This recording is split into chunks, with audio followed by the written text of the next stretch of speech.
What we gonna do right now is go back, way back.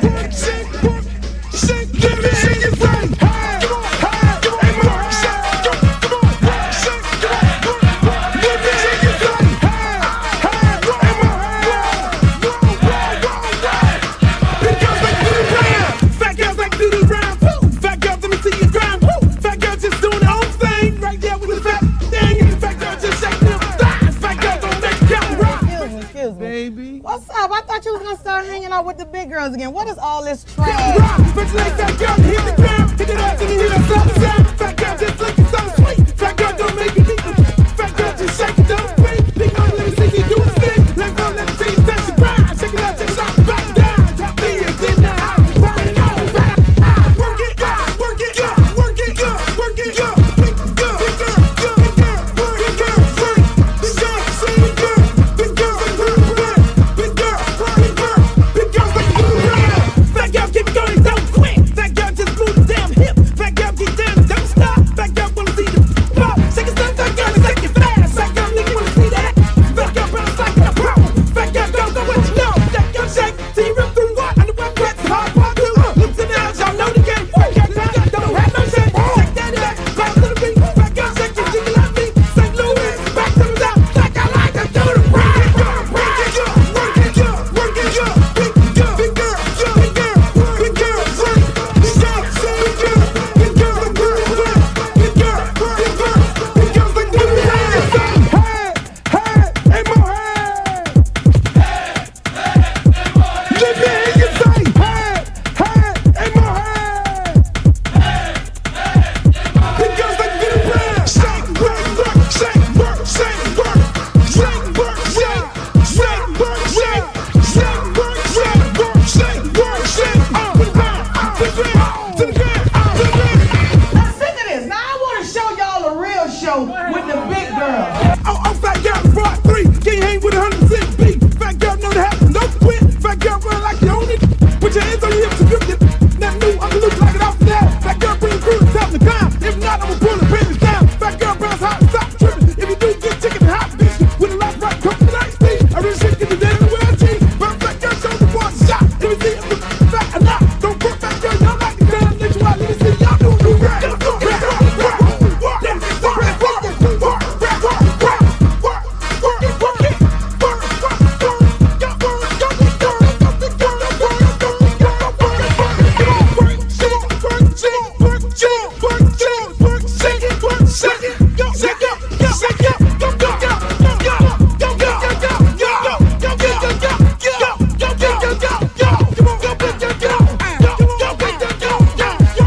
I'm sick of it. Where you are, not ever.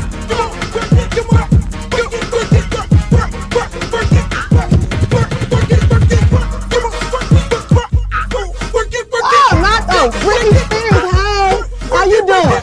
Big girl, big girl, big girl, big girl, big girl, big girl, big girl, big girl, big girl. Oh, but ain't the little leprechaun. Girl, your wings is so up. You look a mess. All about the big girls. What about the big girls? Big girl, work it, work it, work. Big girl, work it, work it, work. Big girl, you just suck all the fat off your ass. What? Sucking fat. Sucking fat. Unmute. This nasty work, Streeter. It's nasty work on a Wednesday. You sucking fat off big girls, man. Not being muted. What happened? You sucking fat off big girls, man. What she said at the end, I suck the fat off. Shake the fat off her big ass.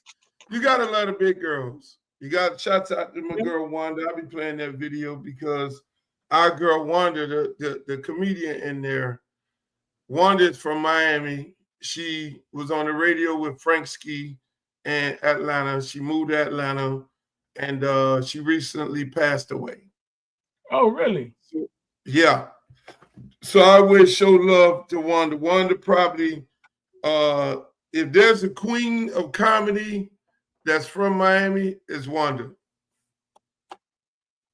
Why you want to get on live and tell me these sentimental stories, man? You supposed to tell me this backstage, bro. Like, no. I need to see the shock in your face. You know, I've been shocking all my life, so I need to see the shock in your face when you see a person like, you know, when I tell you these stories, and you look and you be like, damn, you know. So it's that shock in your face because you're a Miami guy, but I'm an old Miami guy, you're a young Miami guy. So I have to tell you the old stories and, you know, bring you up to the history. You know, hopefully we'll bring a lot of people who are not aware of the history of Miami and hip-hop world, political world, football, and all that stuff like that. How you feeling today, Streeter? I'm feeling great, man. I'm always feeling good, man. I'm always feeling good, bro. What's up with you? I can't complain, man. I mean, it's a beautiful day. You know, I'm just sitting there. I be on Twitter, looking at things on Twitter. I'm starting back to exercise. I got to lose some weight, you know, because I got to look real good, you know, by the summertime. When I start going on the road, I need to be looking fine for the women, you know, looking fine. I might want to go out there and take my shirt off one day on the stage. You know, I don't want to be looking like DJ Khaled and Rick Ross. I'm sorry. That is their thing. That's what it sounds like. Khaled, Rick Ross, Trick Daddy, that is their thing. They wear that good. I don't even know where to shop to get the clothes they go shop and get. You feel me, Street? So I've always been thin to win all my life. Thin to win. Thin to win. Exactly. Thin to win. And so when I be looking at these pictures, and I see a picture of myself, and I'm hugged up with the people, and I hold on. What happened to the old school Uncle Luke 6-pack? What happened to the 6-pack? There's no 6-pack, and I got to get it back, baby. I want to be too thin, you know, like I'm trying to be young again. How many cell phones you got? You a busy man, huh? You got two? Where they at? They right there in front of you? I got one in the front of me. Yeah. Check it. You're a busy man, dog. It's hard to get in touch with you, bro. You're a busy man. How you figure that? Check your phone, man. Check your text message. How you figure that? I mean, what did I do? I looked at my text message. You're a very busy man, man. I looked at it. See, this is the thing. This is the thing when you're dealing with Streeter, ladies and gentlemen. He likes to send you texts. I'm looking. You sure? Yeah. Check Twitter. Go on Twitter. So what happened? I want to get into something, dog. It's not coming out like that on here. Let me go ahead. What you want to get into, Street? Go ahead. I'm gonna pull it up right here, man. Something I saw last night, bro. I labeled my whole nasty work behind this. I'm gonna pull this up, man. Let's see. A conversation we saw last night, and I'm about Jeremiah Smith.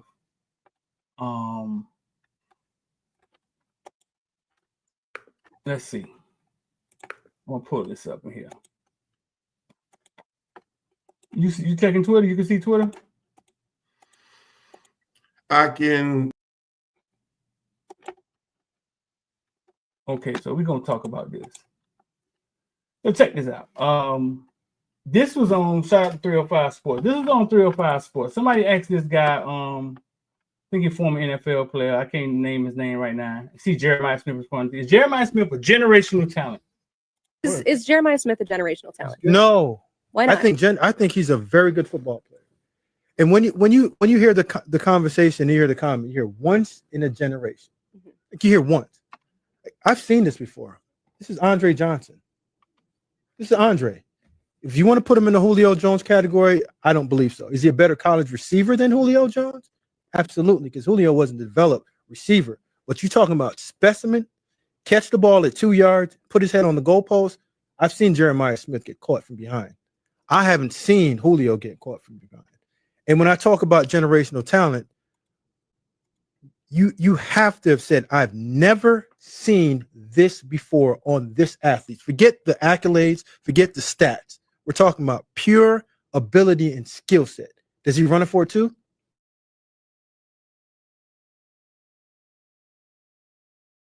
Three, 215, 4.4. You can find those guys, but you're not finding 6'3", 4.3, vertical 42, broad jump 11.4 on a broken foot. That's what Jonesy did at the combine. And in the first 10 years, Jonesy had more yards production. He put 350 yards on an NFL player. So when I'm talking about generation, the best receiver in college, no doubt. But generational talent, no, because I've seen this before. I played against it before. Smoke, is Jeremiah Smith a generational talent? No. Why not? I think he's a very good football player. And when you hear the conversation, you hear the comment, you hear once in a generation. You hear once. Oh boy. Oh boy. Luke. You look good now, man. You good. You look good. Oh boy. You listen to that, Luke? Is Jeremiah Smith a generational? Unmute yourself. Is Jeremiah Smith a generational talent? And y'all heard what he had to say, right? Let me play that for you. Let me play that for you one more. You heard that, Luke? You need to hear that one more time.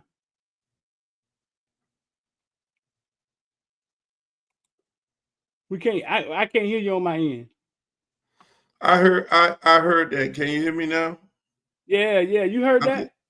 I think I'm having a little technical difficulties, but It's I all did. good. It's all good. Go and come out when you need to, man. I got this. So listen, bro. I got a problem with a lot what he said, dog. A real issue with a lot that he said. I'm gonna try. I've seen this before. This is Andre Johnson. Okay, he says Andre Johnson, right? Yeah.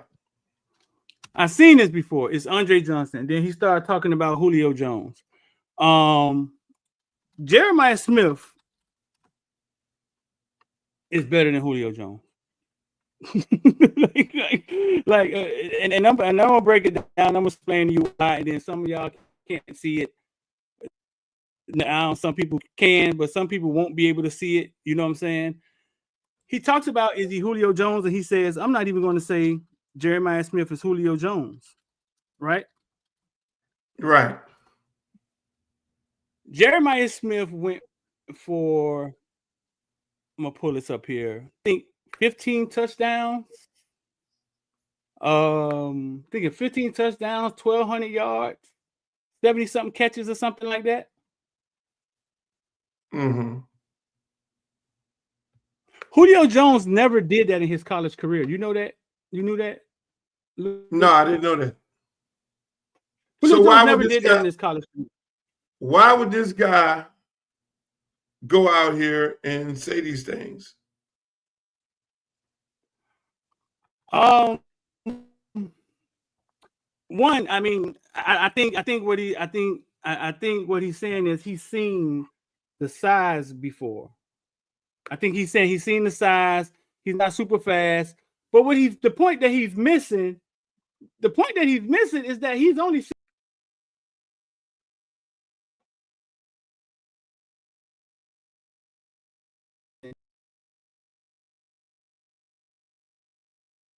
So in his freshman season, right? He did what we saw. Let me see. Let me get this back. We had it. In his freshman season, he did more than Julio Jones, right? And did more than Andre Johnson them ever did. Period. They never had a season like what Jeremiah did. Now, he's saying Julio Jones wasn't developed in college. So he started talking about him in the pros, right? So Julio Jones did this at the combine. Julio Jones did this in the pros. He wasn't developed in college. Well, who fucking problem it is he wasn't developed in college? Because guess who is developed? Jeremiah Smith. So who fault it is that Julio Jones wasn't developed? Then he say, I've seen this before, and then compare him to another guy from another generation. Is he a generational talent? No. And then went back to another generation and compared him. If you was to ask Andre Johnson, is Jeremiah Smith better than him right now? What you think he'll say, Luke?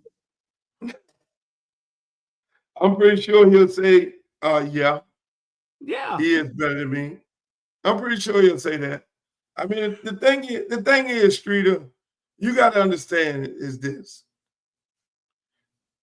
You're going to find, and especially with us, you know, the world could be saying, hey, look, this guy's a generational talent. He's the greatest thing since sliced bread. You have not seen anything in this generation. And then there's going to be the haters who are going to go the total opposite direction because they want clicks and because they want to be noticed. Instead of, you don't get heard if you go up in there and you join the crowd and say Jeremiah Smith is a generational talent. Here's why. You don't get clicks for that. You're only going to get the clicks for if you go out there and say something totally opposite of what everybody else is saying. Fabricate a story, come up with some false narrative, and then, we'll be having a conversation about this crazy person right now. Right. That's how that works. Right. So I see my villains in the comment section, and they saying exactly what I thought people would say. Andre Johnson playing in this climate right now. Shout out to Chris Young. Julio Jones played in a different offense. All this stuff that people are going to say, right? Coaches do what worked. They held Jeremiah Smith back until that Oregon game. They didn't let him go until the end of the season. That's when he started going off. Coaches are going to do what worked. Yes, Alabama ran the ball, but I don't want to hear none of that. Jeremiah Smith walked in a room with 2, 3, 4, 5 NFL wide receivers. Emeka was first round. Cornell Tate will go to the NFL. He walked in as a butt-naked freshman, and it was obvious to them first couple days of practice he was better. The problem is this. I created Footballville, Luke. I see these kids when they're 8, 9, 10, 11, 12. I just also happen to be able to, I'm privy to live in a place where I've seen 50 NFL talents. I've seen 20 guys probably better than some of the NFL talents that didn't make it, right? That's the type of talent we have here. So I can look at a player and I have something in my head because I've watched so much film and recording these guys. I can look at Jeremiah Smith and I could measure him to Jerry Jeudy. I can compare him to Amari Cooper because I've seen these guys as kids. I don't need ESPN, Kirk Herbstreit. I don't need 247 to tell me who the fuck these kids are. I don't need them to tell me anything. I can already see it. I know what Jeremiah is equipped with. He is developed. He went to Slide, Premier Athletes. He teaches them shit that he teaches Jewish white kids, and they dominate fucking football. He knows all this stuff. He is developed. You have never seen this before. And you've only seen 1 year, and that 1 year is better than most wide receivers. Most of those wide receivers don't come in and do nothing as a freshman. Marvin Harris was buried as a freshman at Ohio State. So you haven't seen it before. But I understand that people just don't know what they're looking at. All right. But I'm here to tell you you're fucking wrong. Because I don't even know if Andre Johnson played as a freshman, did he? That's not one for me. That's not one for me. In 2000, he was a freshman. I think he was because he was waiting to play. He was waiting for Santana Moss them to leave. He was because me and Rod Mack have these conversations. His first year, he had 3 receptions, 57 yards. Julio Jones have never had a year like Jeremiah Smith had in his entire college career. Don't talk to me about no fucking Julio Jones. You just saw this man go for 1,200 yards, 70 receptions, and 15 touchdowns. And Ohio State was holding them back because of the playoffs was a long season. They didn't know a freshman could make it through it. He looked at the coach and told him, hey, y'all going to have to challenge me. We've never seen this before. And what dude is talking about, I hope he's talking about what you talking about, Luke. I hope he's just talking. I hope he's just talking, dog. Hey, Like I see he's definitely ruffled your feathers today. Bro, because I know, because Luke, you know it, dog. You built Liberty City. You saw Duke Johnson as a kid. You know who these kids are. Oh, man, Duke Johnson may not be better than the running back coming from Mississippi. Fuck you. He's better than them. Watch this. But when you know before they know, you know what I'm saying? I just know what they don't know. That's it. I mean, you got to understand, Streeter, like I say, these dudes are going to say shit just to say shit. You know, then when you do the numbers and you put the numbers and when somebody challenges them, they feel real stupid and they still don't apologize because that's their whole thing. We're going to just say shit just to say it. Right. And at the end of the day, we're going to leave it how it is. You know, it's amazing. I mean, it is absolutely amazing. So who would you compare Jeremiah Smith? Who would I compare him to? No, I would have to start creating a wide receiver. From what I know, I would have to start creating a wide receiver. You know what I'm saying? Like, Julio, like, how big was Andre Johnson? Andre Johnson was what? Let's see.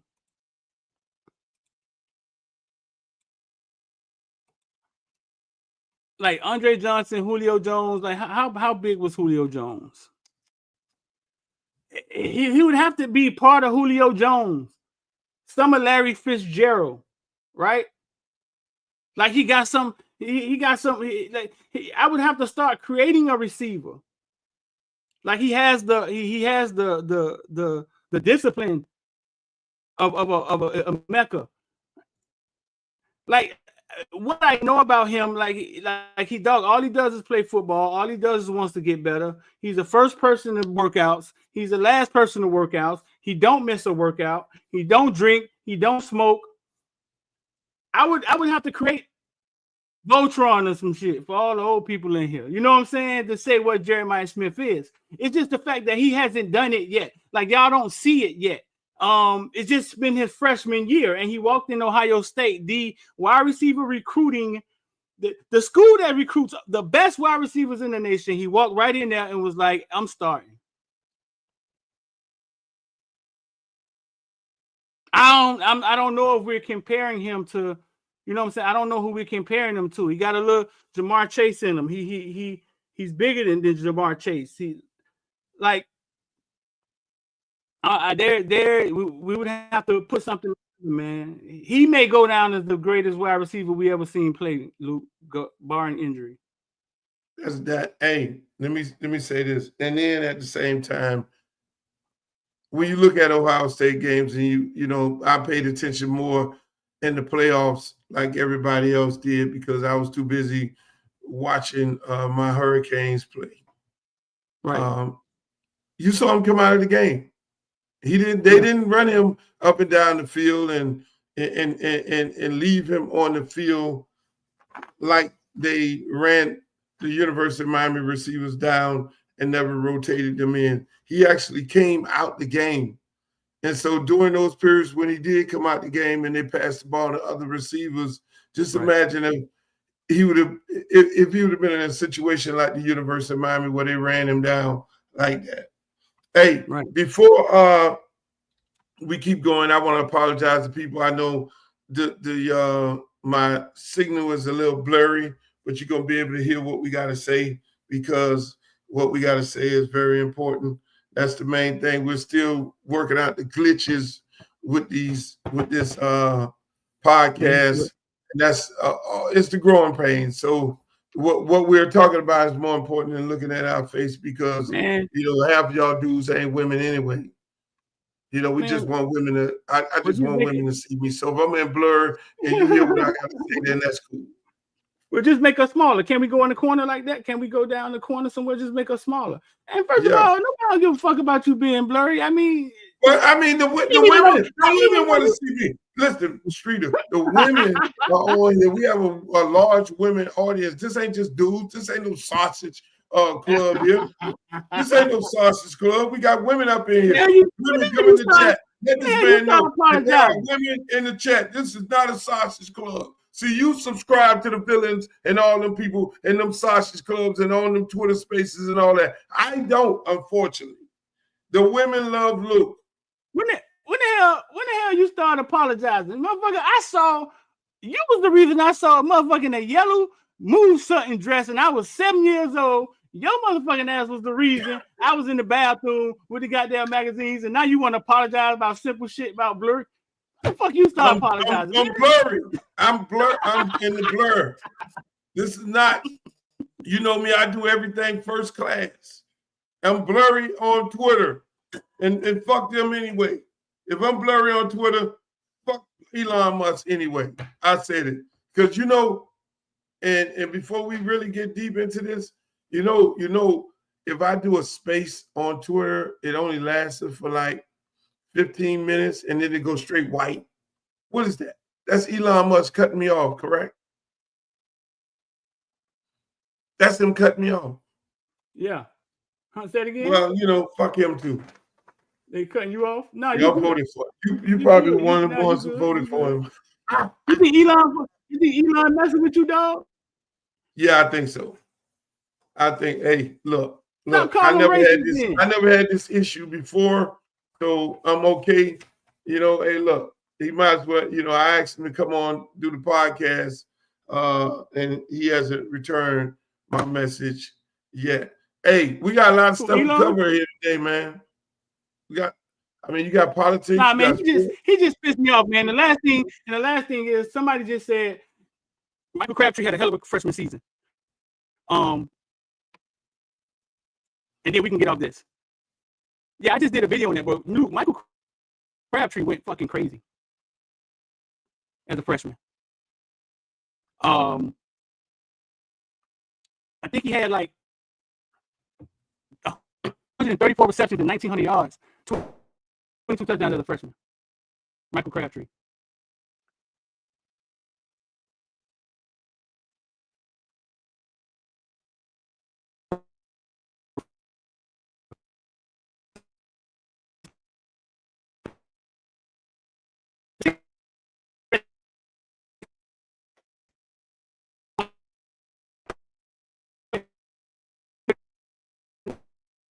Bet everybody in your neighborhood, put money on it. Motherfucker going first round, maybe the first pick. He's going to do it on every level. That's how I know. I'm telling you, hey, I'm here from the future.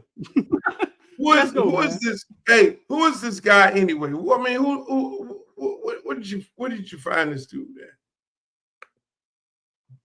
What did you find him, Streeter? Huh? They posted him. I mean, they posted him. I know they got one thing about you see a lot of shit that's being posted. I mean, you send me stuff that's posted about me that I never know even existed. But yeah, we got a lot of shit to cover here today, ladies and gentlemen. Welcome to the podcast, Nasty Work. My man Streeter right here. You know, they got Streeter all upset, so we couldn't even properly introduce you to everybody. But that's Streeter. I'm Uncle Luke. You know, I'm Nasty. He's the work. As you can see him popped off early when they start fucking with Jeremiah Smith, which is what we're talking about. I mean, hey, look, we got politics, sports, entertainment. It's been a whirlwind of things that are going on. So we're gonna try to cover all that in the next 45 minutes before we get up out of here. But we want to welcome y'all. Make sure y'all like, share, and subscribe to all our different networks. We're on social media. You can go find Streeter at Footballville. He's on YouTube. I'm on YouTube. Uncle Luke, everywhere. One. And we're every fucking way. You just can't. Yeah. You know, one thing about this show, Streeter, people always come up to me. I was in a board meeting, and the least people who you expected to come up to you and talk to you about something, they'll come up to you and say, "Man, I saw you. I saw the show." You know, and I'm like, "Okay." And then they'll have their opinion. That means you're really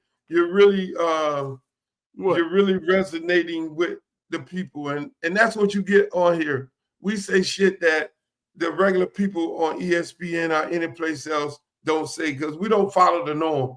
Streeter has a very strong opinion, as you can see, about certain things, and I got a strong opinion, as you can see, about a lot of things. So let's get into politics.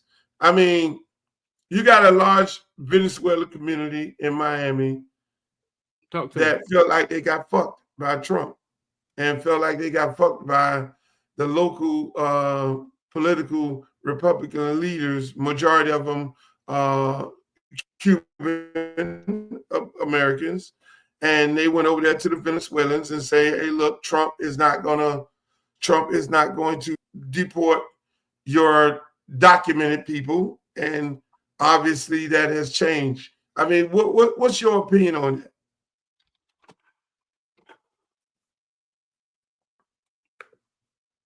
I just think Trump trying to send a message, but I think I also think he's super selfish. I think he's doing things that benefit him at the end of the day. And I don't know if it's all about America, to be honest with you.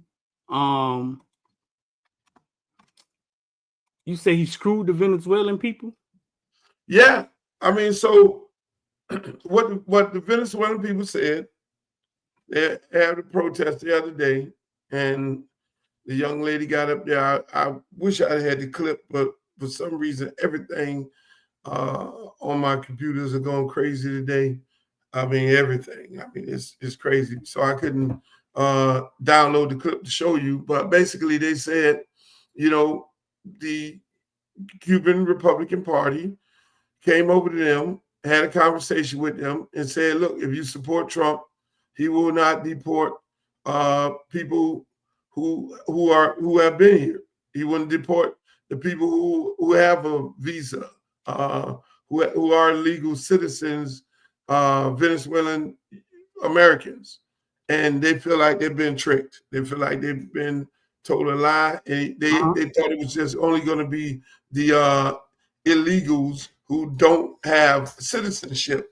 And so they're all upset, you know, and then, I mean, even from that, you know, and that's a large population. That's the whole Doral area over there, you know, and they have about 300,000 Venezuelans, about 500,000 United States wise that voted for Trump, you know, and, you know, it's 500,000 and it's 300,000 that voted for him, you know, right. And they said, fuck Kamala. They didn't vote for her. And they ran it up and down the street with their flags. They celebrated when Trump won. They got them some pots and pans and went out into the streets. They flew their flags. They donated to his campaign. They support his hotel over there in Doral, which is Doral Country Club. And they feel like they got fucked. And no different than them. No different than these Palestinians. You know, Palestinians, they stormed Kamala Harris, you know, rallies, went up there and disrupted shit in Detroit. You know, the head of the Muslims from Palestine, they hopped up there and got on TV and said, fuck that. We're not voting for Kamala Harris. We're going to vote for Trump because we cut a deal with Trump. And now they sitting there, you know, with a hashtag fucked around and found out, and they're looking stupid in the face because now Trump just said, "Hey, I'm gonna take the Gaza Strip and I'm gonna put a hotel over there. America is gonna take over Gaza." So all these years, these people have been fighting this holy war. Israel and the Palestinians and all these different folks fighting this holy war, and it's always been about property, you know, taking of property. And so that now that Israel has won and took over the property, took over Gaza, hey, Gaza had no, I mean, Hamas had no business fucking with them people at that, at that little party, and they just brought, they brought a large part of this shit on themselves. It gave them a reason to go up in there and blow up the whole damn country. And so now Trump wants to build hotels, and condos and all these different things on the Gaza Strip. The Gaza Strip, Streeter, if people don't know, it's similar to Ocean Drive. Okay. I mean, it's prime property. It's ocean. It's no different than Ocean Drive. No fucking difference. That's the Gaza Strip. If people want to know, and it's been always this big fight to take over that. I mean, hey, look, the Department of Education, something that should be near and dear to your heart, being closed down. This is what this man ran on. He ran on closing the Department of Education that was in his 2025 plan. And I mean, he ran on deporting illegal immigrants and illegal aliens and all these different things like that. And then he also ran on the grocery prices. Okay. And the gas. And last time I checked, the fucking eggs costing $19. A thing of eggs costing $19. Are they $19 in some parts of the country? Can you believe that shit? Are they $19? We was talking about it last night, but nobody had a price. Streeter, all the report. I mean, the prices are all over the place.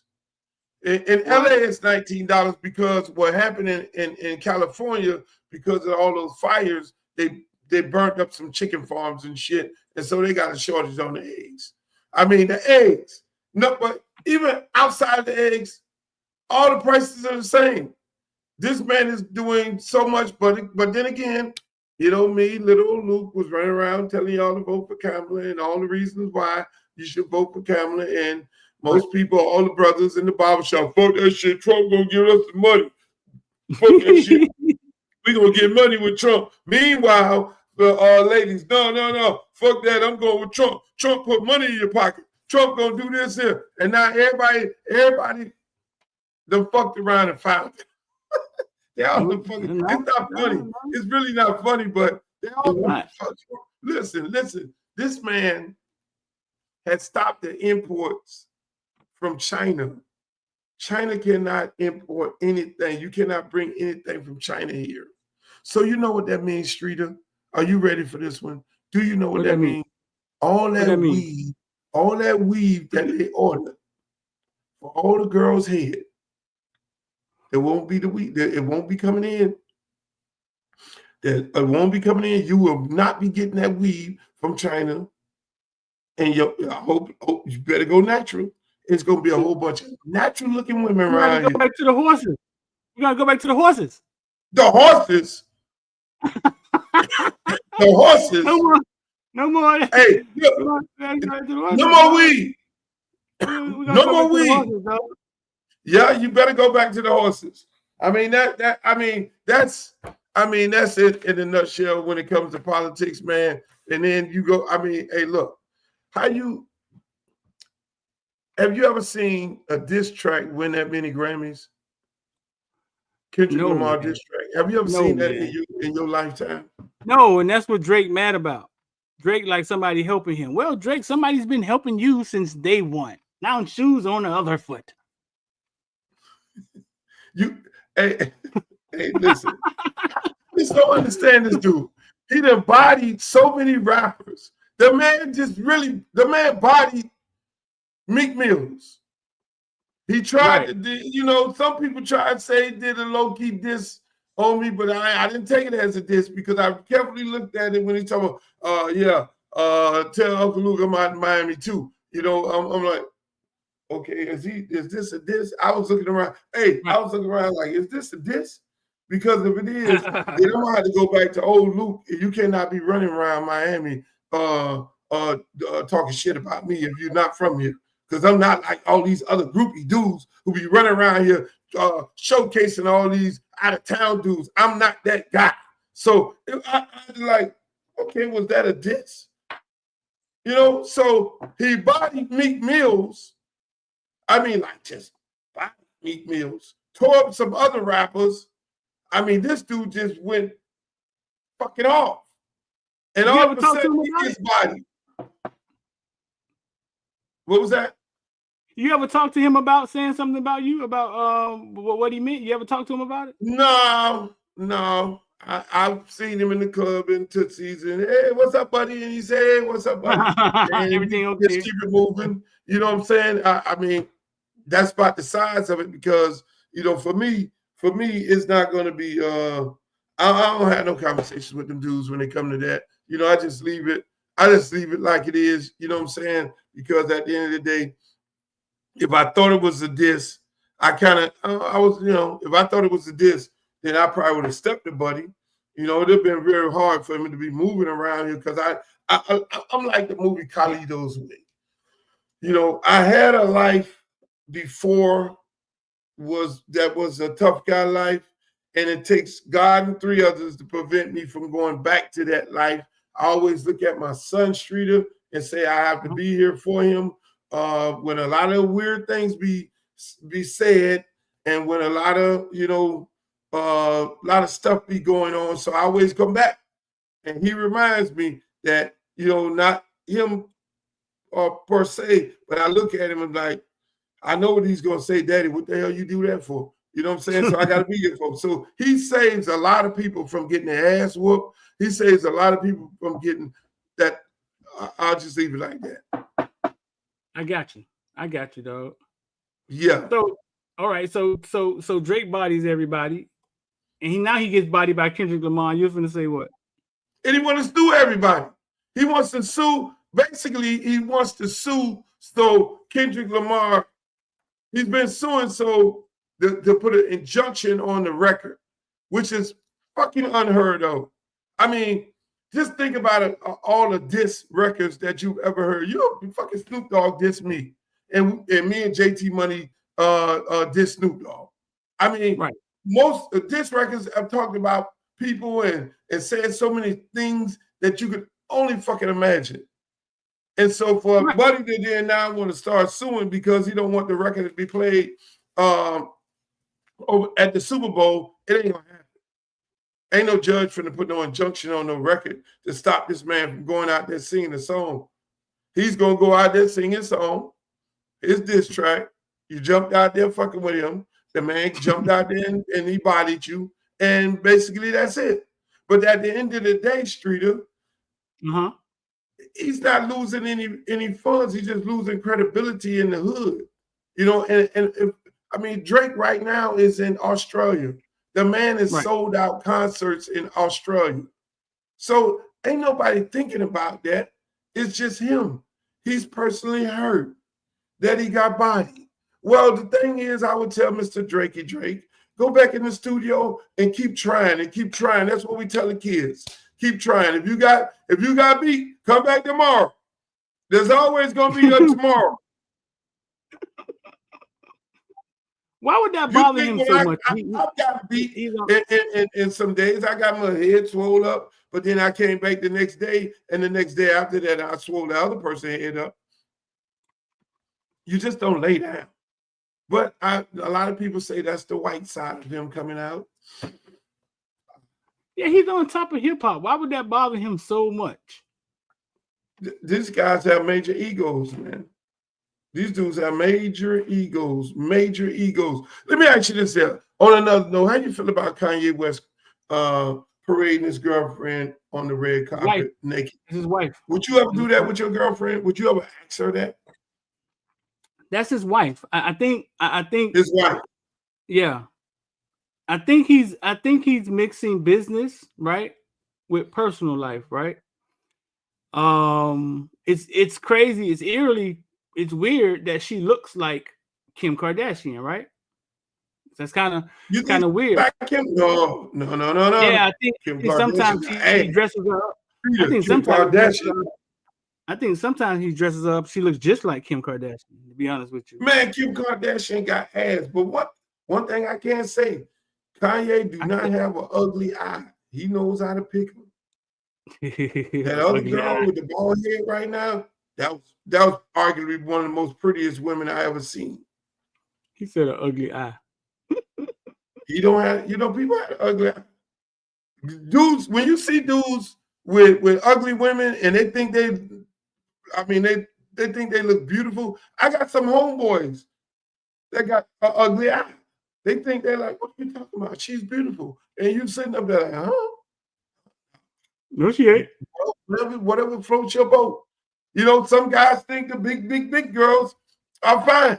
Man, she fine as fuck. What you talking about, bro? I'm like, well, she's 5'2", weighing 210, bro.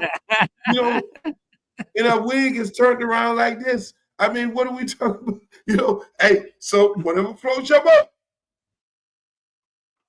Whatever floats your boat. Nah, that's right. We all got friends that like big girls. girls. Look at the women he had.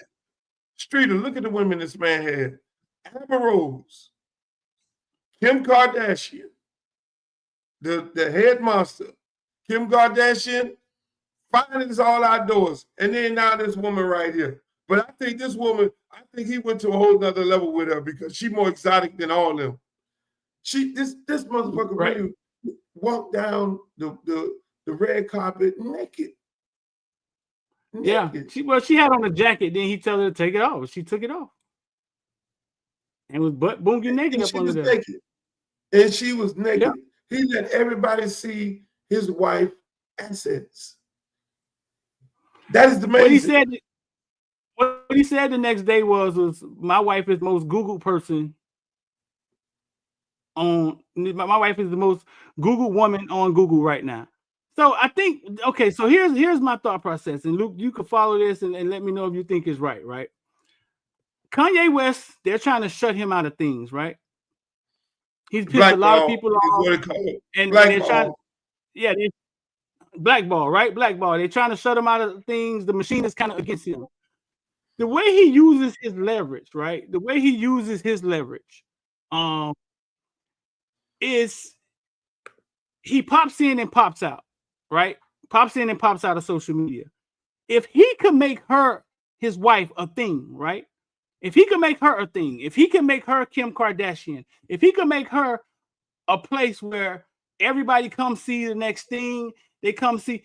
Now he has control over his product because he has the distribution, which is what he created through her. So he's empowering people around him, right? Follow me now. I ain't trying to get too deep. But he's empowering people around him, right? He's empowering people around him, so he don't need a lot of people he don't trust. So yes, it's his wife, and I'm sure he sits her down and he explains to her, hey, listen, this is how we have to do this, you know what I'm saying, to be able to be independent and not be controlled by these people. Right?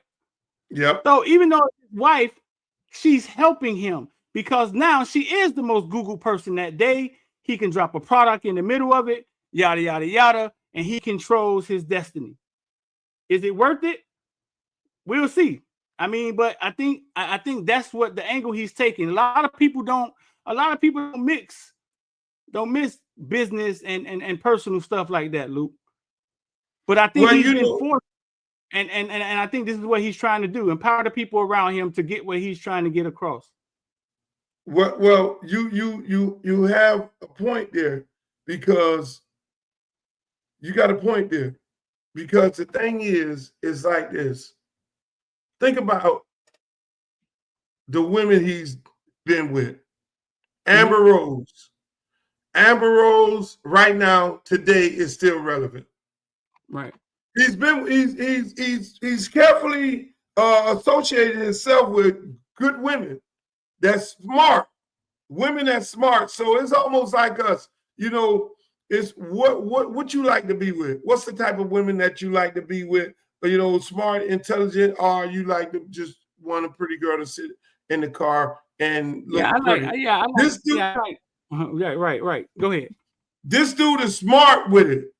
Amber Rose today, right now, is relevant. She jumped on the Trump bandwagon. She's always kept herself relevant. She's always kept herself in the conversation. She's always got money. Then you go to Kim Kardashian. What does he do with Kim Kardashian? He takes her from sucking off Ray J, and then he gets with her, blows her out the stratosphere. Now he took a head monster. He took a girl who was doing this with Ray J. Straight porn.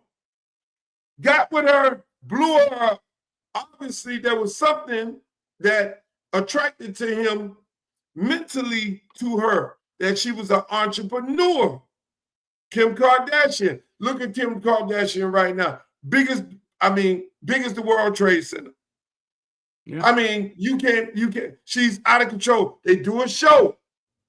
Everybody wants to see that show because Kanye West was on there in the beginning, not because of Kim Kardashian. It was because of Kanye West, this world-renowned entertainment figure.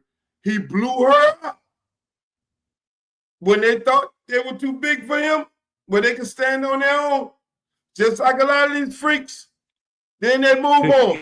Oh, it's all about me. It's all about me. I can do this shit on my own. So, yes, she is still doing it on her own. She's still, the last time I checked, they were together when they went to Trump, went to the White House, and they freed some people out of jail. That was a great thing that they did. And Kanye was sitting up there looking like Mike Tyson when Mike Tyson was sitting there with Robin Gibbons. And that was it. She was done. So he moved on. Now he got another girl, like you say.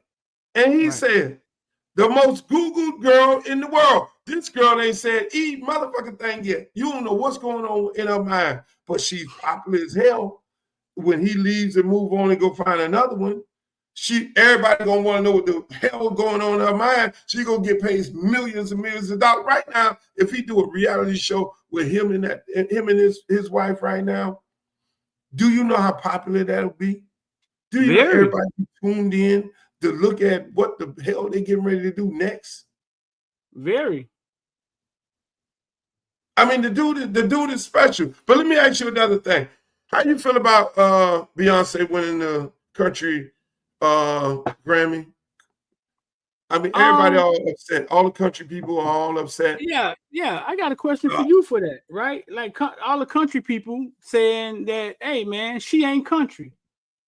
Like she ain't country. She ain't from the culture, right? Like she ain't grow up country. She don't know how to ride a horse. They're saying she ain't country, right? Have you ever seen artists jump into hip hop that you felt, hey man, this man ain't from the streets. He ain't from hip hop. How many kids do she have? And they won awards and shit. How many kids do she have? One? Beyonce? Yeah. I think 2. 2 kids? 1 or Blue. 2. I know about all they got is blue. Okay. But I can tell you this: if she got blue, she know how to ride a horse. She said she know how to ride a horse. She said ride it. What she said? she know how to ride a horse. She said she know how to ride it. What's yeah, so I mean, ride it.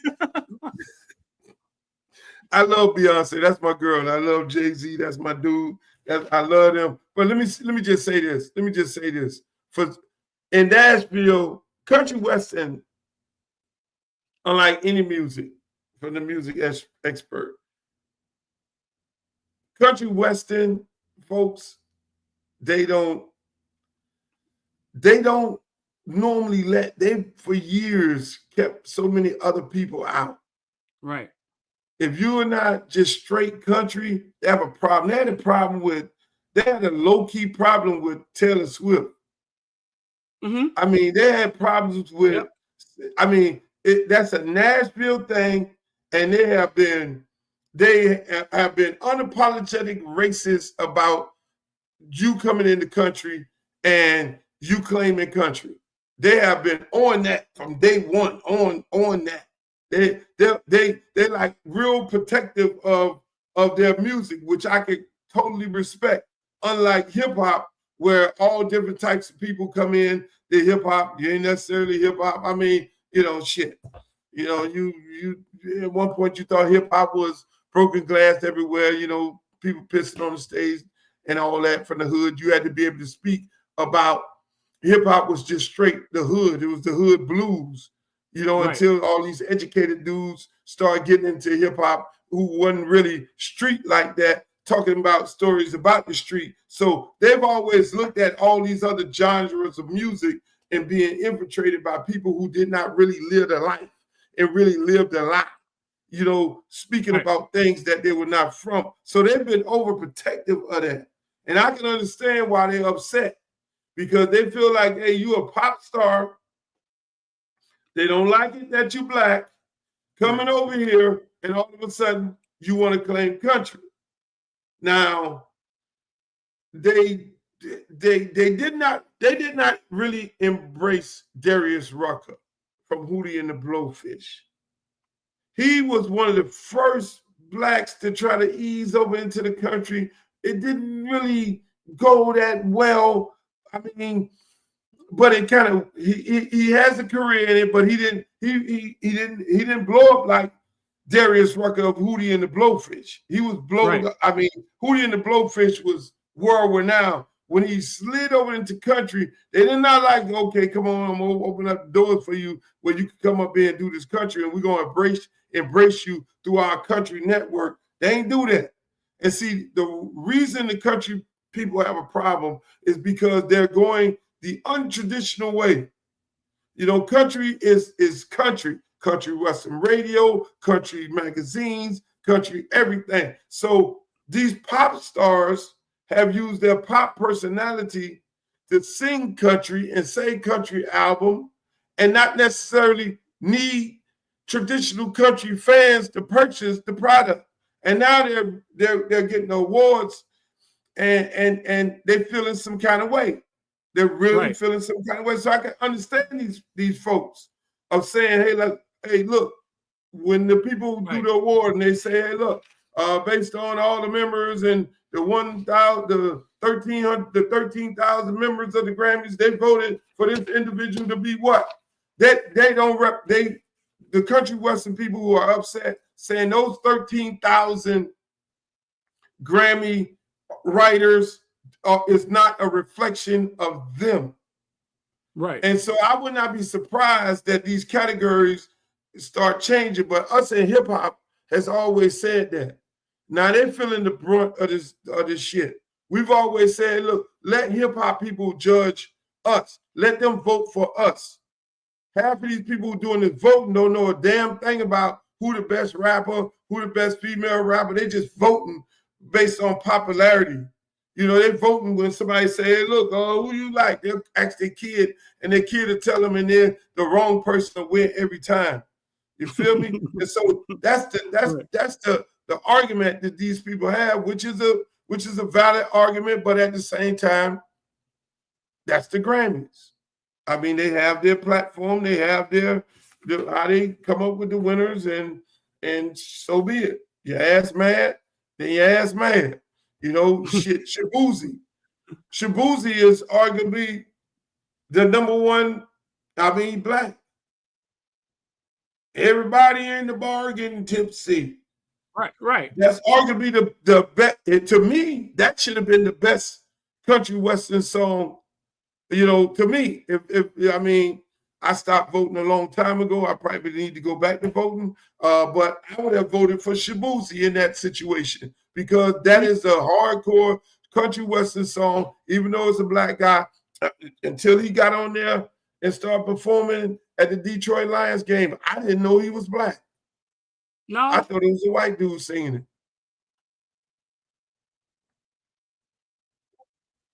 But that's what we got, Streeter. I mean, hey, look. They just want to be able to control it. They just want to be able to control it, though. And I don't know if they right or wrong, but you can't control. See, I knew she was going to make it happen because her platform is so big. She has so many followers. She controls the people that follow her. They will follow her into metal, heavy metal. They'll follow her to be a Buddhist. They'll follow her to do anything. And she's and here's another thing on that. This woman has been snubbed so many times. She's been snubbed and not given the award that she's so deserving to get. And so now it's like, you know, even her, she was sitting there shocked that she got that award for that album. Right. But I mean, again, that's something else. Hey, going back to Jeremiah Smith and sports, you think there's a possibility, being that Ohio State lost its offensive coordinator, Chip Kelly, they paid him $6 million to go back to the NFL, and the defensive coordinator goes to Penn State, get $3.1 million. Is there a possibility that Jeremiah Smith and some other people over there at Ohio State may be thinking, hey, man, my OC gone, I might want to get in the portal. I might want to entertain some other people because a large part of what we do and how we do it is gone. Would this be the perfect opportunity for people to go and reach out to these guys to hopefully try and get them to come to their program? It's a thought. It's a thought, but I don't think Jeremiah didn't go to Ohio State for Chip Kelly. Now, Brian Hartline leave, I think that's a bigger thought. But they're thinking about naming him the OC. So it's a thought. It's just that's a lot of success that he had over there, Luke, real early. And I don't know how you duplicate that somewhere else. So it's a thought, but Brian Hartline was the guy that recruited him over there. Brian Hartline, I believe is the guy. So you don't think nobody from Ohio State, being that they've lost these two coordinators, is thinking about jumping out the window? No, I ain't gonna say nobody. I'm just talking about Jeremiah Smith. I think of course it opens up to other guys. Cornell Tate, it was already on record that Cornell Tate was thinking about it. I was just talking from a Jeremiah standpoint. That's interesting. Hey, so moving along in the sports world, I'm just bouncing around. University of Miami. They hired him. Heard they hired an assistant coach. Quality control. Jefferson. Assistant defensive back coach. Are they struggling with hiring black coaches? Is this? Do you feel like it's a struggle that they're trying to now? Just because there's only one black guy on defense right now, and he's another G5 guy. Are they struggling to hire black coaches over there? Do you see that? That's just no. I don't think they struggle to hire black coaches. I think Luke, there's a bunch of starving black coaches everywhere that will come coach D1 Power 5 football. I think they're struggling to hire guys with some experience, guys with the big names. I think those guys is not sure if those guys want to come work under Mario. That's why he always seems to get the guy that's up and coming, that looks like it's a stepping stone to be at the University of Miami. I hear people say that. Is that an excuse? An excuse for what?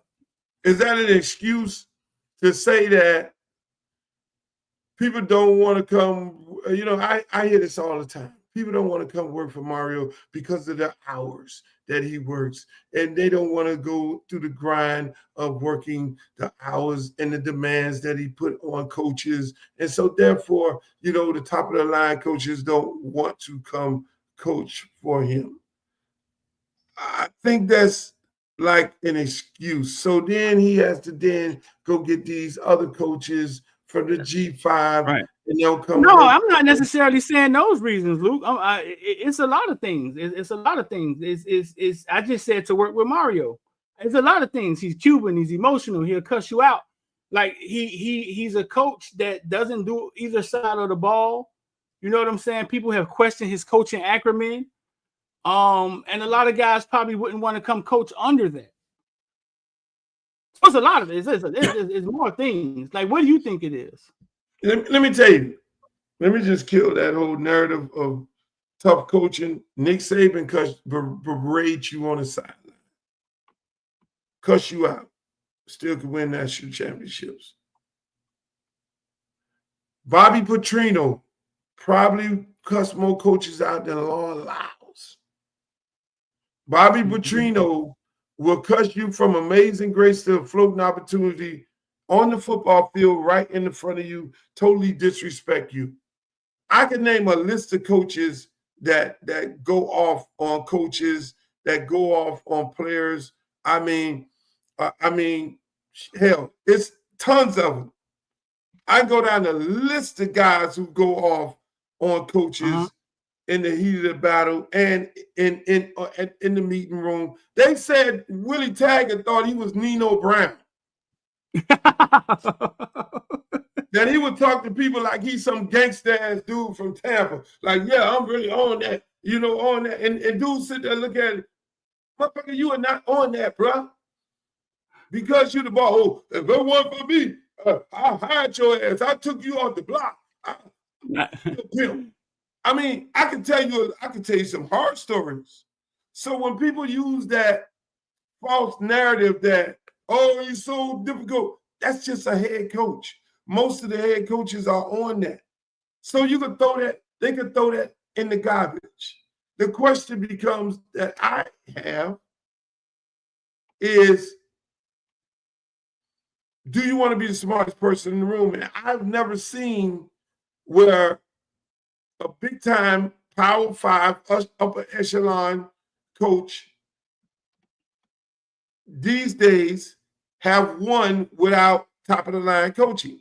When you look at right now, former head coaches going to be coordinators, whether they're in the NFL or from the NCAA, leaving their programs to be going to be offensive coordinator at another Power 5, with offense and defense coordinators, top of the line coaches who have developed, who have a long track record of developing players. When you see 99% of the staff not having any Power 5 experience, I'm a little concerned about that. Is it the coach? He wants to be the smartest person in the room, or is the coach intimidated by other coaches with a bigger resume, with a larger resume? And then you go into some of these former Hurricanes who probably have achieved more than he's achieved as a player. Do you feel some kind of way? Do you feel intimidated because them dudes was really them dudes at the University of Miami? Even though you played a role, but they were them dudes. So I look at this thing, and my last thing to this, when you don't feel the urgency to win and your job is not on the line and you're secured with your job, then you could do shit like this by hiring people who are not as qualified as the people you can hire. Right. Is that the case? I mean, his job is so secure that he could hire a whole bunch of high school people. I mean, look at the staff. You got a running back coach who just had a room at South Florida for 1 year. And before that, or maybe 1 or 2 years before that, he was the damn GA at Ohio State. So he's really a GA. Then you have a offense coordinator who came from G5. I mean, he wasn't calling no damn plays at no West Virginia. Dana is the offense coordinator. He's got a title, just like Charlie Weis got a title at Ole Miss. The offense coordinator at Ole Miss is Charlie Weis Jr., who looked like a 12-year-old. We know that shit exists, Streeter. It exists. So then now you go to the offensive line coach. Yes, he has Power 5 experience. Then you go to the receiver coach. He came from G5, did a great job. I mean, his guys led the league, and he got top of the line dudes. But then now you go over to the defensive side of the ball. You got a high school coach with a gold jacket, straight out of high school, D-line coach. Then you got rid of the other D-line coach. You had a dancing bear at linebacker. Now you got rid of him, and you brought in now a new defensive coordinator who has 1 year of coordinating. I mean, and don't give me all this bullshit about these damn schools that he coached at that Chaminade could go beat. Don't give me them. No, I'm not interested in that shit. You got 1 year in Power 5. You don't want to hear that? I ain't trying to hear that. The average high school down here could go beat them schools he was defensive coordinator at. So don't give me that shit. You know, that was okay, moonlighting, understudy, and all that. But at the end of the day, that's, again, so, again, he's the boss. He gets the $8 million. We all are sitting here hoping that he makes the right decision and praying that these guys are going to pan out. And last but not least, on this Miami subject, you think, because I keep hearing that Dawson is the leading candidate to replace Chip Kelly at Ohio State. Do you think Dawson leaves? No. I don't think so. And if it is, I don't think it's Ohio State. How did Ohio State go from hiring Chip Kelly, right? Searching for Chip Kelly on the hiring Chip Kelly to Dawson. I think they just had success with a pro NFL coordinator that's now the highest paid NFL coordinator. And I think they will go that route again. They should. I mean, you just did it and it worked. Why wouldn't you? But this man just had the #1 offense in the nation. I don't care about that. like he did that one time. You know what I'm saying? I don't care about that. Streeter, the man had the #1. Who's available right now? There's not that many available people right now. I mean, that was at the beginning of the year. Right now, it's not that many coordinators available. I'm just saying, you did something. Who's available? The top person is Shannon Dawson. Dawson ain't available. Dawson got a job. What? He ain't available. He got a job. Take your love for the University of Miami off and put your work back on, because I'm nasty. You just want me to say what you want. Man, the man in interview, they say the man is at the top of the list. If Shannon Dawson, why wouldn't he be at the top of the list right now? Who else is available, Street? I just explained it to you. I don't believe if you just did something as a business, you just gave away a quarterback in McCord. Your offense was shit 2 years ago. So your people with money got together and said, hey, man, go get the best motherfucker. And they went and got Chip Kelly. Y'all go to the national championship. You do that shit again. That's how Dawson is the best. He ain't Chip. With all that shit they got over there. Last year was his best year. All that shit, this big ass offensive line, $30 million football team. Shannon Dawson still outperformed them as the offensive coordinator at the University of Miami under all kind of other shit that he had to deal with also. So man, come on, Streeter. You just get ready. Shannon Dawson is going to be out of here. You just want to say he leaving. You need to put, hey, don't be naive like the other Hurricane fans. If Dawson gets the opportunity to go coach at Ohio State with 100,000 fans screaming and hollering up in the stands, and now here we go. Here we go. Here's what you might don't like. What? Dawson don't have a contract. His contract is up this year. Yeah, I've been asking around about that. I've been asking around about that. Are we sure about that? Did they The man, he came in with Gidry. Gidry got re-upped last year.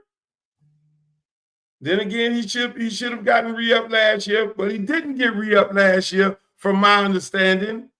And he's sitting there having a conversation about a new contract, and people are trying to holler at him. If you lose this man right now, in the next 2 weeks, you got spring practice. When do spring practice start? March 3rd.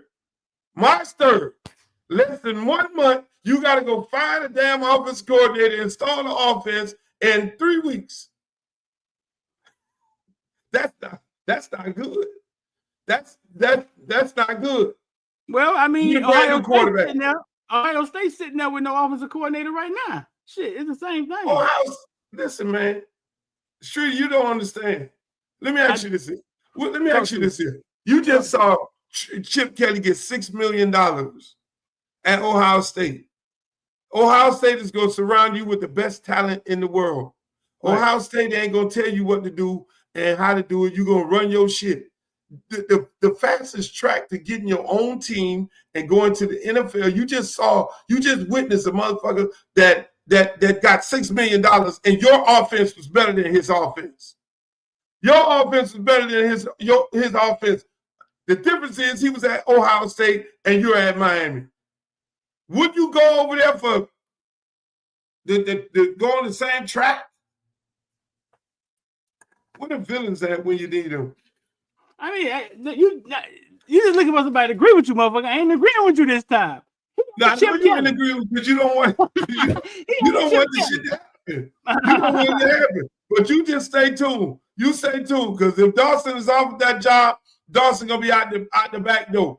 Because he ain't got no, he should have a contract. He should have a contract. You should have been reporting that Shannon Dawson has been re-upped by the University of Miami after the season was over. When they lost to Syracuse, they should have re-upped him right now. You should have been reporting that shit, saying Dawson got this $3 million extension, two more years. Ladies and gentlemen, he's secured. Blah, blah, blah. You ain't do that because that didn't happen. So that would be considered, if this man don't have a contract and he gets to leave without Ohio State paying us a goddamn fee, that would be total mismanagement.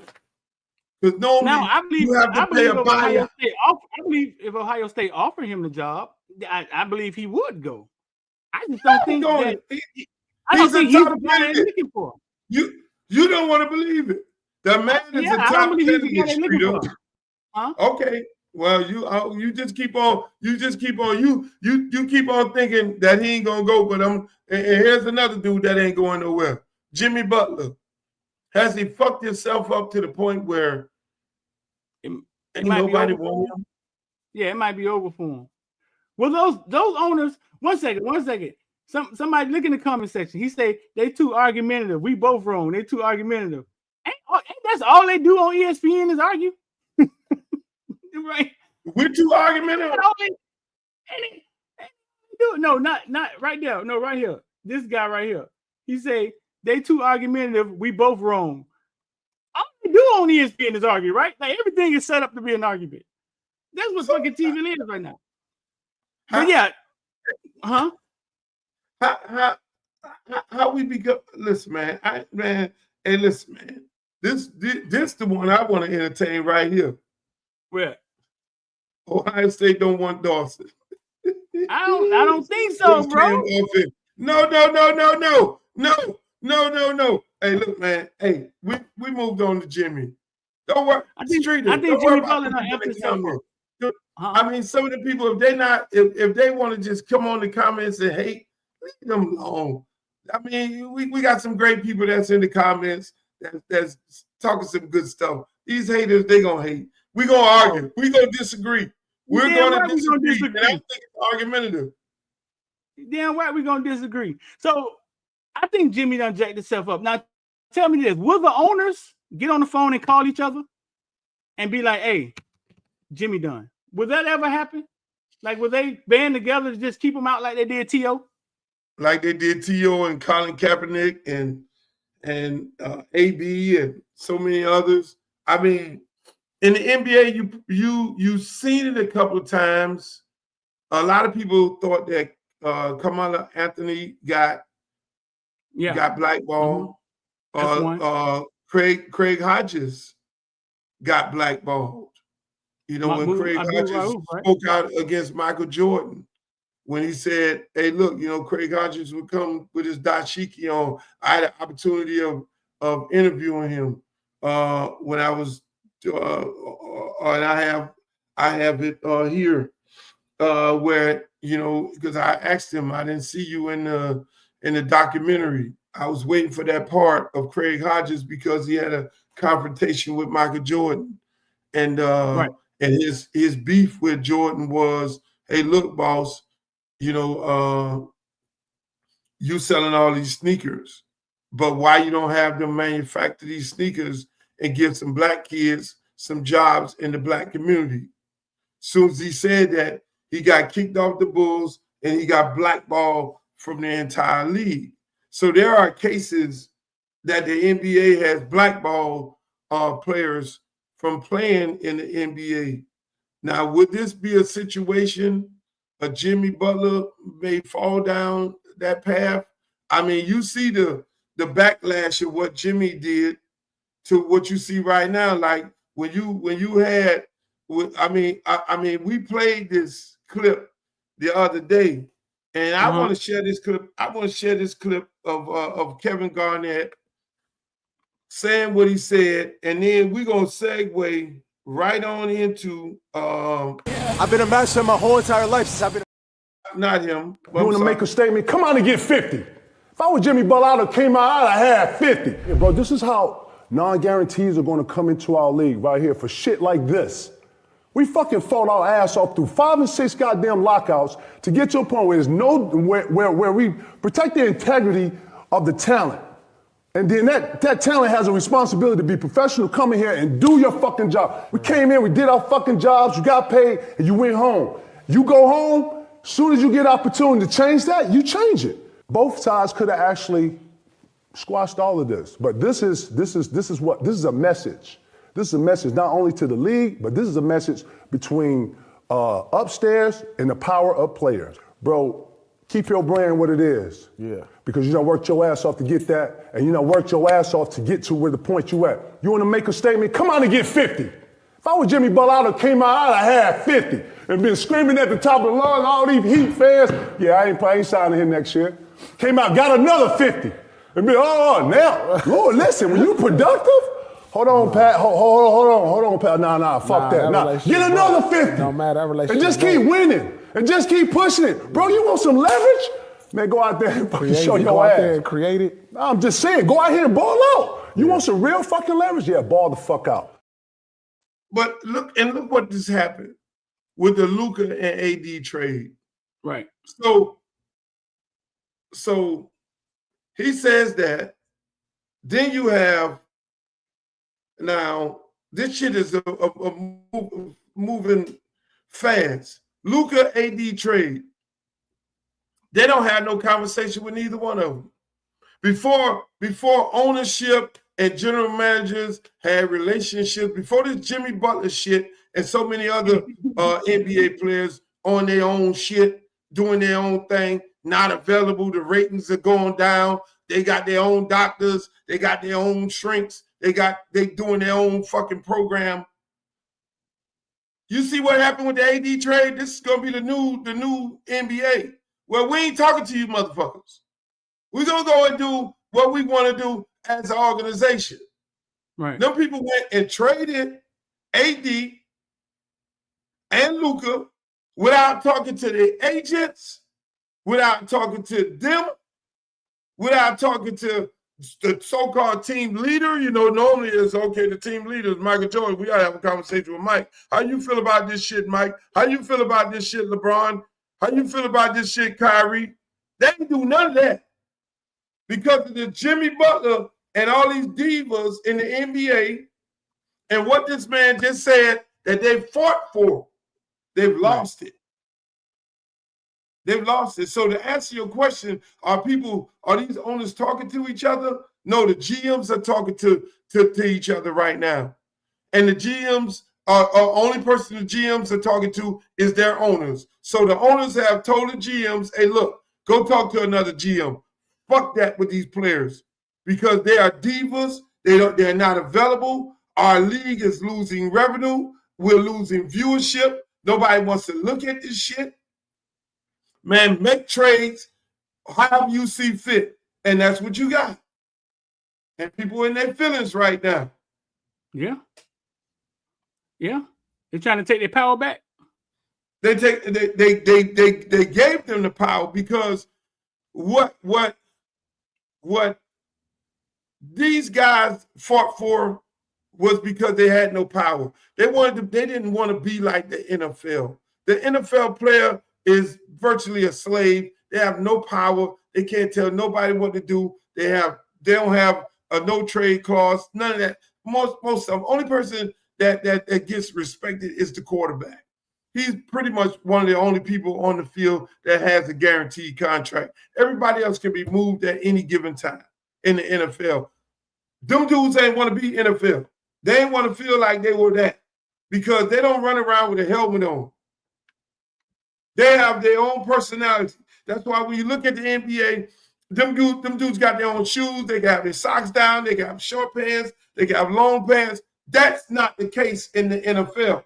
In the NFL, you got to be uniform. And then the NFL, they want you to have that helmet on with the names Williams on the back because you just another nigga, unless you're the quarterback. Only person they glorify is the quarterback. He has his helmet on. He takes the helmet off. He does the press conference, and he's the voice of the organization along with the head coach. Everybody else, you don't know who the hell they are. I used to tell my players strategic things to do in a football game. I'm not gonna share it with y'all because you have a whole bunch of these damn people, agents on here following you. But I used to tell them do strategic things to bring notoriety to themselves because they're not going to get it. They're not going to get on the podium and get and be the spokesperson of the team. But you're gonna have to do some things within yourself to build up your resume and your cachet as an individual player. Other than that, you're going to be just another motherfucker out there with the name Williams, Brown, and all the same thing. That's what they want in the NFL. But in the NBA, in the NFL, you got to wear certain shoes. Licensed shoes by the NFL. If you go to Western damn Reeboks or your own shit, you're going to get fined. If your sock down, you're going to get fined. NBA, that ain't the case. They can wear headbands, they can wear socks down, they can wear shorts up, they can wear their pants short, they can do whatever they want. Because they have a personality. They don't have a helmet on their head. And so now you get a dude like Jimmy that abuses this whole situation here, and what you got? What you got? You got a whole damn shit show going on, and the fabric of the league is being changed. And when they go back to collective bargaining, it's going to change. It's going to change again, and you're going to have major problems. So, you blame the owner? I don't blame them right now. Right. Because it's not a working relationship. When you look, let me tell you something. They're going to, this dumbass commissioner has no idea. The thing is, let me tell you this here. Let me tell you this. There you go. Talk to me. These guys are not available. It's like Streeter. It's all entertainment. You know before the game if Patrick Mahomes is going to play. They have a date that they got to announce that these are our injuries and these are the people. The NBA ain't like that. I pay to go see a superstar player. I buy season tickets to see a superstar player and the motherfucker ain't available. Jimmy Butler ain't available. Oh, he's not coming out tonight. That's like me when I go do a concert. I done got paid. The people that bought their tickets. Oh, Luke ain't gonna come out and do but 3 songs tonight. What? The dancer's just out there. The dancer's just out there and the DJ playing the music. Oh, you get the music. You getting the film. You getting all the shit. Here are all the songs being played. So Luke just gonna chill tonight. That's what the problem is with the NBA. They're resting these guys. And I got to say, I'm going to keep it a buck. The Miami Heat started this shit, arresting players. And the rest of the league took on the same thing that the Heat was doing. Oh, we're going to arrest players. We're going to play them a certain amount of times of the year. Everybody thought that was cute at the time. Fake injuries. Oh, hamstring. Oh, we just resting these dudes, telling these dudes you're going to only play so many games. If that's the case of the ownership, stop fucking the people over. Just go ahead and reduce the amount of games so that all these celebrities on the court can play. And then maybe your ratings will go up because you don't know who the hell going to play on a given day. AD never available. Luka ain't available. You know, only person you can get pretty much guaranteed to play is Steph Curry. That's why I sit there and look at them, because I know Steph gonna go out there, he gonna play every fucking night. And if Steph got hurt in the game, he's not gonna be available. But this Jimmy Butler and all these other dudes, LeBron had to make a pledge this year. I'm gonna play every game. AD never available, unavailable. I mean, you want to see these guys who are stars of the team on the floor, and you don't have it. Yeah, I mean, it's true. The Heat started that. The Heat started that shit. Oh shit! They started with LeBron. Oh, we ain't gonna play but so many nights. LeBron would not play so many nights. Then D Wade would not play so many nights. Then Bosh would not play so many nights, so they could be rested up, well rested up, and ready for the playoffs. That's what they did, and Lord help you if they already secured the #1 seed and got home court advantage. Maybe last 5 or 6 games, they really ain't playing. You know what I'm saying? Which is understandable in that case, because they do it in the NFL. I mean, just the other day, Kansas City rested everybody. They lost the game. If they would have won that game with all the top players in there, you know, the Dolphins probably would have ended up in the playoff. But they didn't. They took an L, you know, by sitting all the top players. But again, man, this is this new way of sports, and it's evolving every day, and shit is changing. Well, Street, if you don't have nothing else, I think that's about it. That's about it, dog. Yeah, dog, we're gonna figure out a way, dog. Man, hey man, listen, man. Luke got interviews with Lil Kim, with people doing strange things in the background. He got interviews with Tupac. We're gonna figure out a way to get y'all some of this content. You want to put that on there now? You want to show them the interview with Lil Kim? We're gonna figure out a way to get some. You want me to show them the interview with Lil Kim? Yeah, because some of them probably don't even know what Lil Kim really looked like. Yo, hey, we could close on this right here, because we'll probably get kicked off. We'll probably get kicked off. Ladies and gentlemen, I'm going to show y'all some exclusive footage.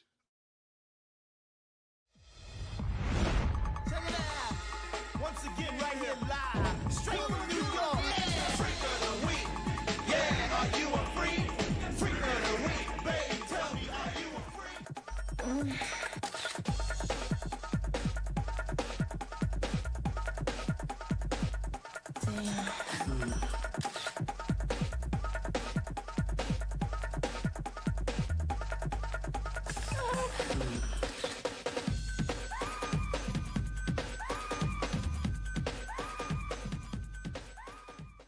Oh, damn, I'm supposed to be doing a motherfucking interview here. Yeah, Hey, back to me. right, back to Miss Kim. All right, now, what about this movie? You mentioned it earlier. It's not a porno flick. I'll So, stress that. what kind of flick is it gonna be? It's supposed to be like a movie about my life, and it would probably be like sexual scenes in a movie, Okay, but not really. okay. And if not, then the movie just won't be done. So you gonna be acting in the movie yourself? You gonna do your part? Yeah. Oh, okay.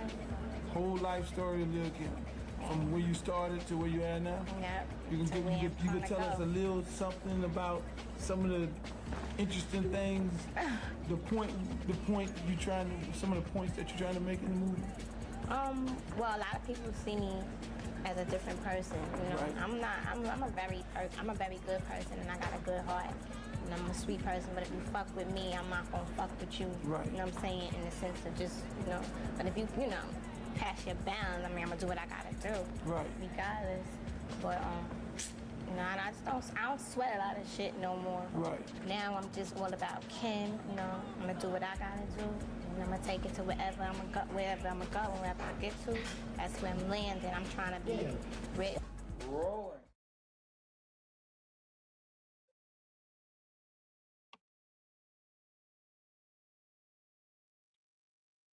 Oh, look, Kim was such a cutie pie, dog. Cutie pie. Damn, I'm out here. You made me do this.